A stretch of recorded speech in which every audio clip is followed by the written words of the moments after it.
Hi guys, Amber Craft, your local writer here. Now today I want to talk about adverbs and whether you're using them more than you should.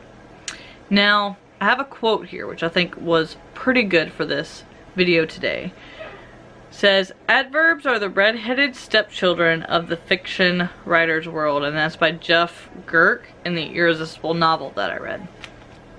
Now they say that adverbs weaken prose, and it's always stronger to use stronger verbs instead. Now, the example was, instead of saying he ran quickly, you would say he ran with a purpose, or he ran towards whatever it may be. And the thing about it is writers and authors have one common thing. Any word, especially the ly words, they can be used enough, or they can be overused, just like any word. The only time somebody's not going to be too hard on you using them is if it's in dialogue and that is what the character says and how they actually sound. But the thing is, if you know you write words a lot, or like I use the words just and some a lot in my novels, you always want to make sure you're not trying your best to avoid them to the point that you sound like you're desperately grabbing another word. That can make you seem pretentious or that you're just trying too hard. The best advice I can give is that if you're going the self-publishing route, ask your beta readers to look for words like that. If you're using a certain word or a certain adverb or just ly in general or ing in general too often, to have them point that out to you. And then when you go to do your line edits and your developmental edits and things like that, when you do them, you ask them, and most of the time they will point those out also. Now when I'm doing my beta reviews, I try to get an equal amount of readers and writers.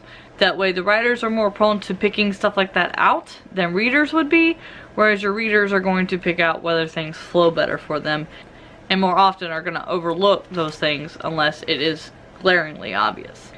Now one of the reasons I wanted to actually talk about the adverb ly specifically is that it's almost as big of a debate in the writing world as the prologue or no prologue debate.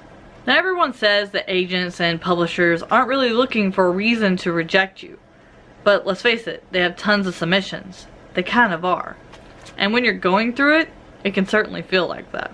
The problem is they have meetings and other clients on top of trying to get through all of these submissions that they're getting on a daily, hourly, minutely basis.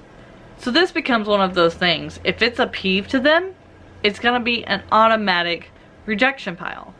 So you want to make sure not just in your writing, but also in your query, that you're not overusing the same word or adverb or ly or ing. It kind of boils down to the same thing as the prologue discussion. Don't worry about it when you're doing your first draft, and when you're beta reading, you let them try to help you get that done and figured out, but that's what they're for. Your beta readers and your critique partners are to pick out things that are going to be unsatisfying, that are going to jump out at them, and are just going to hurt instead of help your book. They want to help you succeed as much as you need them to help you succeed. Now once you've done the edits and you've gotten your book as done as you possibly can, you want to do a reread yourself and look for those, as well as making sure you haven't missed any plots or anything. Otherwise, it could spell death for your book because it's a peeve that is gonna piss people off and make them not want to read it. That is all I've got for you on Death by Adverbs. If you have any questions, make sure you leave them in the links below. If you have any books you'd like me to review, I actually have an indie author spotlight that I'm going to be doing on my book review channel. That's listed down below. That will be coming soon. And if you have any questions, make sure you tweet me, Instagram me, or anything else. Until next video, guys, I will see you later. Happy writing.